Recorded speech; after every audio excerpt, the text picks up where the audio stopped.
And welcome to Around the Lake, a joint production of the Ithaca Times and the Finger Lakes community newspapers and Pegasus Cable Access. To my left, Carrie Blakinger, our new web editor at the Ithaca Times and also main reporter for the Finger Lakes community newspapers. Bill Chazen, editor of the Ithaca Times. Mike Nocella of well, let's see. For the time being, Ithaca Times still, but then I'll Times. be joining you shortly. He will be our future sports editor. There you go. And I'm Glynis Hart. I'm the editor of the Finger Lakes community newspapers. This week, the big story is an unfortunate incident in Danby. There was a standoff, a 3-day standoff on Hornbrook Road. Many law enforcement personnel were there, and David Cady. Carrie, you were at the legislature last night. Several people showed up. They were upset about the incident. Can you tell us what the story was? Yeah, so we had a few people show up. Some were from Danby, some were just other people from the area, and they were angry about the amount of police that were there total, that this was unnecessary for a DUI, and that the house was completely destroyed, that the total force used was more than was needed, because David Cady, had violated probation for a DUI. Well, we can roll in the video, actually. He was on probation because he had a DUI. Right. And so he had somehow violated probation. And thought he was going to go to jail, which is really a reasonable assumption. I mean, there's a good chance of that in that situation. And so he was really afraid of doing jail time. He didn't want to go to jail. And when they came to serve the warrant, it resulted in a standoff that lasted for 60 hours. And, it started with the sheriffs and expanded into all these other agencies showing up. There were somewhere 100, 150. Those are the numbers being floated around, I think.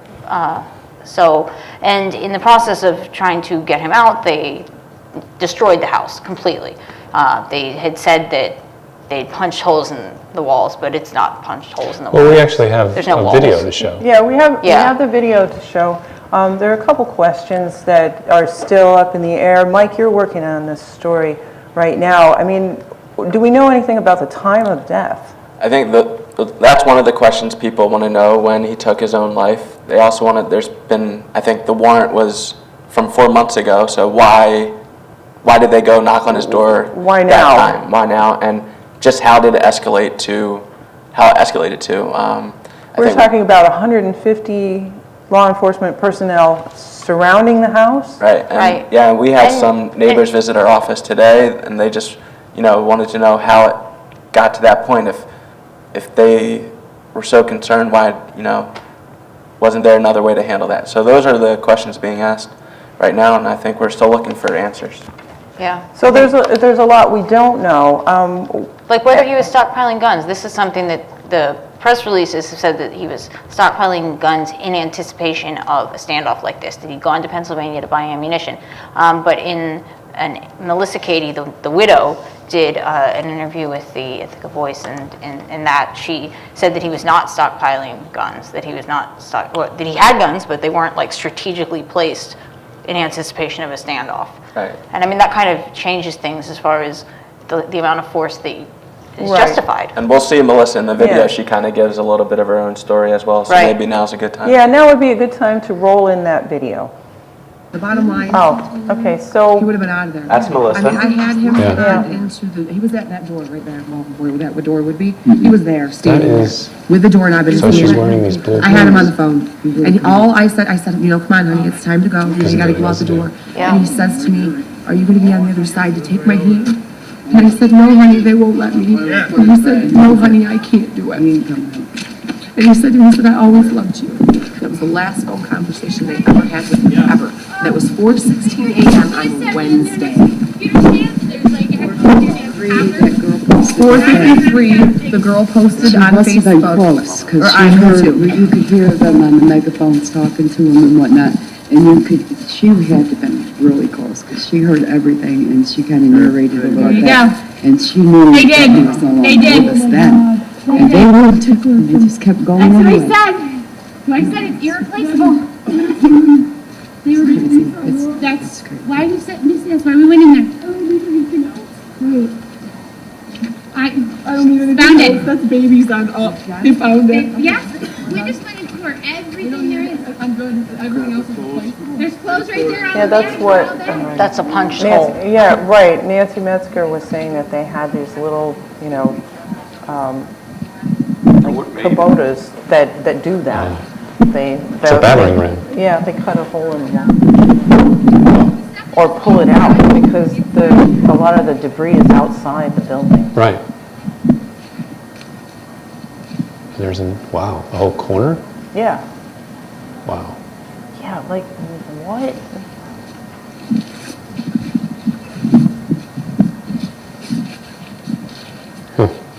Yeah, now that you've seen this, you've got a lot. I'll have to ask Ken Lansing. I mean, and he's got a lot to answer for. This is outrageous.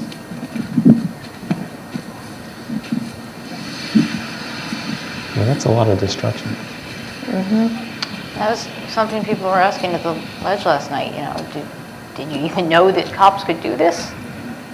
Right. For any reason. Right, exactly.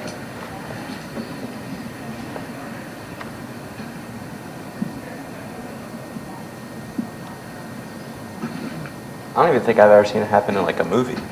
I know. They usually just go into the house. Right. Yeah. They just kick in the door and go in. Yeah. I mean, and they've got, helmets and shields and, body just- armor and everything. I mean, one guy in down the body door. armor would have been sufficient. There's also been some we question gotta- as to whether he had mental health issues. I mean, this is something people mentioned at the legislature, but I haven't, Her friend just said that he was a straight up alcoholic, okay, but so. we're still. Well, I mean, that's certainly a mental They go health hand- But he issue, was, they go hand in hand, but he was an so. okay guy. Right. He wasn't, there's I mean, no if intimation. I mean, his nickname was Crazy Dave, so. Well, there you go. I mean, maybe 150 people, cops outside of a house of someone named Crazy Dave is likely not to end well. Somehow it shouldn't be that way.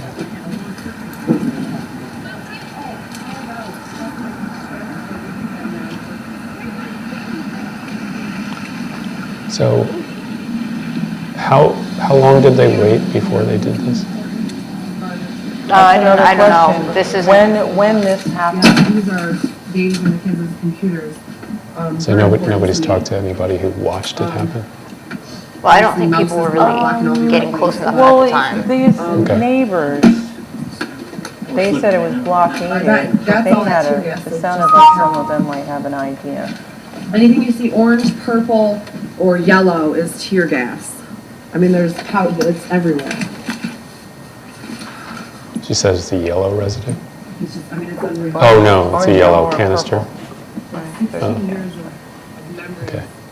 that are just gone. Just gone. For a man with a DUI that didn't want to go to jail. I have to He say, wanna. my years of protest, I was never actually tear Yeah, gassed. no, They just he would have had, made it out. He would have survived in there. yeah, he would have come out. I had him at the door, for Christ's sake. They just wouldn't let me be. My home. I mean, it's just ridiculous.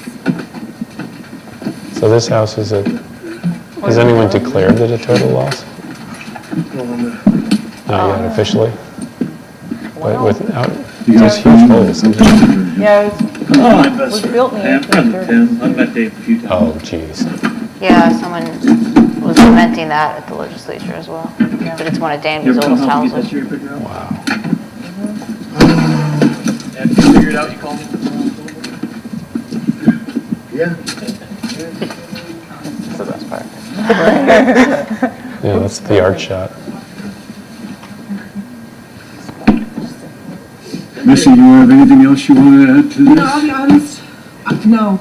Minus the fact that I lived here for 16 years. This is my high school graduation. That's how long I've lived here. It's unreal, unreal. I can't believe for a DUI they can do this. This. It's unreal.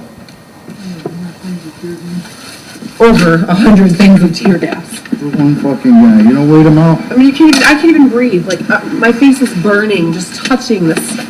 It's sickening. It's just plain sickening. Anything else you see? Missy? Sorry, I think we cut it right there. I gotta go through the room upstairs. Tim, Which one, that storage space? yeah, I've got things up there that were Dave's from like when he was, a kid. Things that were mine when I was a child. Although this is safe. Let me, Alright, you can just walk closer. I brought some kids to get to the barn. All of those and All right, so we gotta, God, what did we say after this part? So we still have a lot of questions that we'll be working on this week.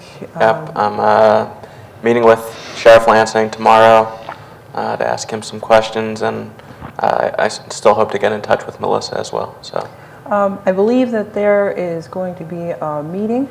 which Public Safety Committee. Public It'll- Safety yeah. Committee. The sheriff is going to apparently talk about his side of things. And I'm sure there'll be. And they're also going to talk about body cameras on police, which is not directly related to this, but is a kind of related But issue. it might Yeah. function in this. There also is a fundraiser at the Danby Federated Church Friday from 5 to 7 p.m.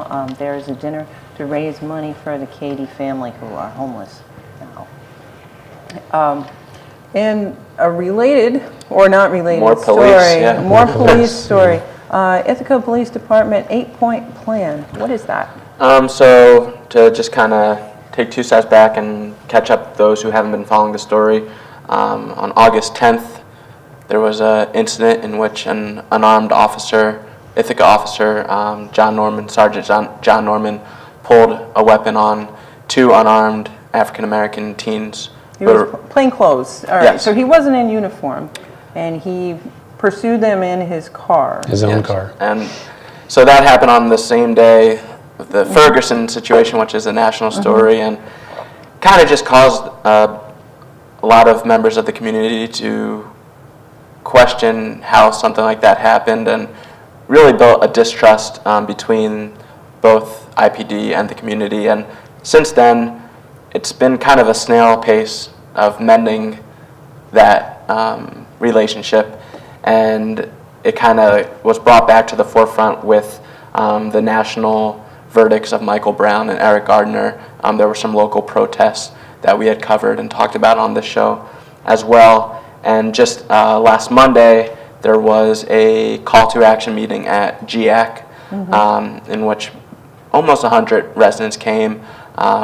Chief Barbara was there, Mayor Myrick was there, and the purpose of that meeting was just to kind of, I guess, not restart the conversation, but kind of say, well, what's really happened in these last 6 months? Have we made any Right, progress? They come up with a plan for this to not happen again. Right, and so in August, Myrick's response to the incident was that he had this 8-point plan. I'll just give a quick rundown of what it was. He was going to take a look at whether officers had to live in the city, community action team, a downtown social worker, a 10% increase in IPD officers, opening a West Denton district office for IPD, putting body cameras on officers, a full review of all the department's policies, and just a general improved community outreach. So this meeting last week was, I think, part of the latter, just having more meetings like this and helping officers engage with residents more so people know everyone, so something like that doesn't happen again. I talked to the mayor yesterday about all his hopes and dreams for 2015, and rolling out this 8-point plan is a huge priority for him. Seems like it's more important than ever. And all these things are included in this year's budget. So he said by the end of this year, he hopes to have all of those 8 points implemented. But Well, what is the community action team? that you mentioned? So that is going to be 2 officers, which they'll kind of be their own little unit. They won't have to abide by the, now I think they have 6 officers on duty at all times, and they have to follow they have to be a certain place at each part of the day. Okay. And it kind of, I guess, restrains them from maybe getting out of their car and saying hi to someone because So instead of having the whole department do community policing like they used to, there's just these 2 guys? There's going to be 2 guys, and they're going to be kind of free agents in which they can be anywhere at any time. Okay. And the idea behind that is that it'll give the departments more flexibility to really be more engaged with the community. More engaged, okay. So I guess So we'll see where that goes. see where that goes. I know they're in the process of hiring the 6 officers. I think they've hired 3 that are going through training now, and then are anticipating hiring 3 more. Body cameras is something that should be implemented in the next few months. And my sense was that Mayor Myrick was not getting anywhere with his proposal to have, to require police officers to live in the city. No, it looks like that one's going to end up as they're going to live in the county. He kind of didn't stand firm on that one, so we'll see. And the West End Police Station is probably going to go into the ground floor of the old Lehigh Valley House. Yes, and that I think Where is that? It is at the corner of Route 96 and Taconic Boulevard. Oh, okay. So yeah. So, Barbara Lifton. win some, you lose some. We're looking That's back. that's how you put it with Barbara. Yeah, Yeah. you're, looking back on 2014 and ahead to 2015, we had a sit down with Barbara Lifton, and she talked about the year that was. Of course, Governor Cuomo banning fracking was big in her win list, and that was it? That was it. No, she had She had some interesting things to say about the power of the governor in New York State, that relative to the Assembly and the Senate in New York State, the governor of New York State has more power than the President of the United States has to Congress. And this is owing to some court cases, Pataki versus Silver, and what was the other one? There was another court case. Oh, it was over the budget, though. Right, which essentially gave the governor the power to change the language in his in the budget bill, and then the legislature can't change that again. Right. So that was a big legal precedent that was set. And then when Governor David Patterson was still struggling with the late budget thing, he came up with the idea of, instead of having this emergency spending plan, because you haven't passed the budget, I will give you an emergency spending plan for the next week. He rolled the entire executive budget into the emergency spending plan. So it put the legislature in the position of either you vote for the governor's budget or we shut down the entire state government.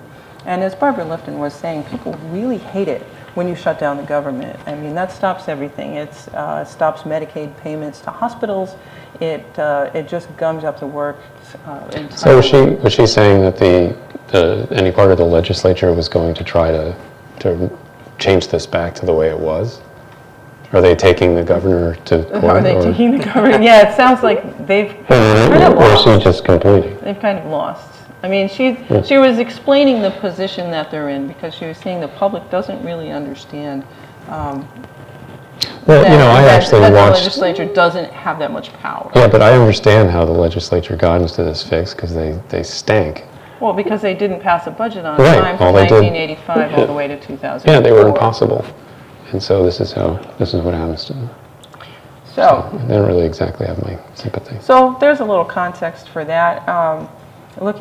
Also, Barbara was proud of her Aquatic Invasive Species Act, which she rolled out in June. That was everybody got behind that. Everybody does not want to see more, the next zebra mussels invasion. So, so hydrilla and what else do we have? Water chestnut and milfoil and other things that are either invading New York's waterways or Emerald on the way. ash borer. I'm all for that. I cut my Right. toe on a zebra mussel this summer swimming in Kegel Lake, and I have a scar now. Yeah, you're lucky. Okay, A permanent boo-boo. Ouch. So I environmentalist? am anti-zebra mussels, for So, sure. yeah, So now you're an environmentalist. Yeah. the That would zebra do it. mussels. That's how every kid Personal is injury. All right, well, we don't want any more of them. No way. So we have now the Aquatic Invasive Species Act. Go, Barbara. Go Barbara. Coming up, of course, is school budget season and budget season. The governor prepares the executive budget right about now. He's going to submit it to the legislature for their review in a couple weeks. They have February to look it over and then get back to him with their numbers, and then it should go live on April 1st. So that's the schedule we're looking at. School boards are all waiting on what they're calling the governor's numbers to see what their aid is going to be. Lifton said she does not anticipate the governor softening at all on school aid, and this is going to be another rough year for school budgets. Oh boy. So what were her in the loss column? What was in the loss column? In the loss column, the rollout of the Common Core was problematic, in her words. So A former teacher. a former teacher. She was a high school teacher at Ithaca High School for 8 years. She was also in the teachers union, and you can see how she kind of stepped up from there until now she's all Politico and a little bit of teacher. Ah. She gave the governor a bad grade. Oh. And another concern she had was about this Ed TPA, which is touted to be the new bar exam for teachers in their final year of getting their teaching degree. When they're doing their student teaching, they're also supposed to pass this massive test. And she's hearing from people in the teaching program at SUNY Cortland that students are just dropping out. It's too much. You're already doing your student teaching, you're already studying, you're already, preparing, lesson plans and so on. And now you also have to give Pearson, $300 to take this test. So, so that, yeah. So May as well that's- just become a lawyer. or something like that. Well, yeah, because the bar exam and also it's also like being a graduate student, taking your qualifying exams. Those are killer. Right, but this is that you don't even have a break to study. Oh. You don't take this. You don't get one as a graduate you don't student take it- either. Well, I think in the bar exam you do have a little Yes, break. in the bar exam you do.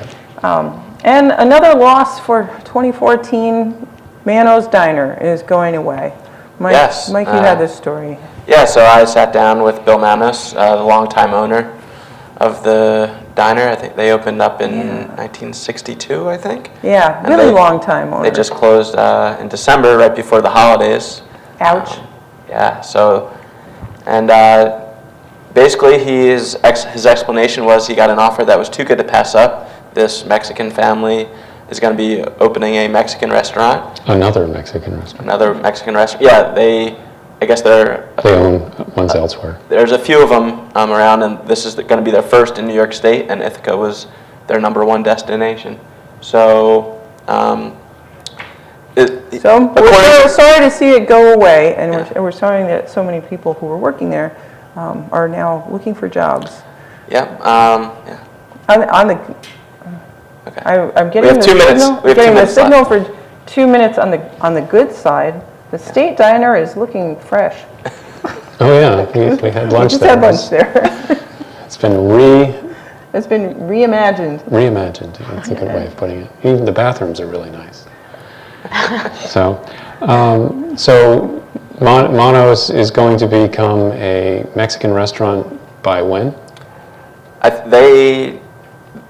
It was my understanding that they're going to start renovating the building in January. Okay. So, What about Ichabod's next door? Do you know anything about that? Is that part of it? Okay, no, I don't because know. it's a bar next door. Ah.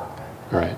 I think that's all part of the same concern, Okay. Well, some people want to keep track of the bars.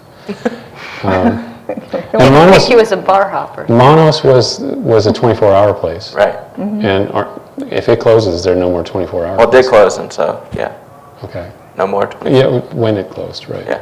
So that was the end of that.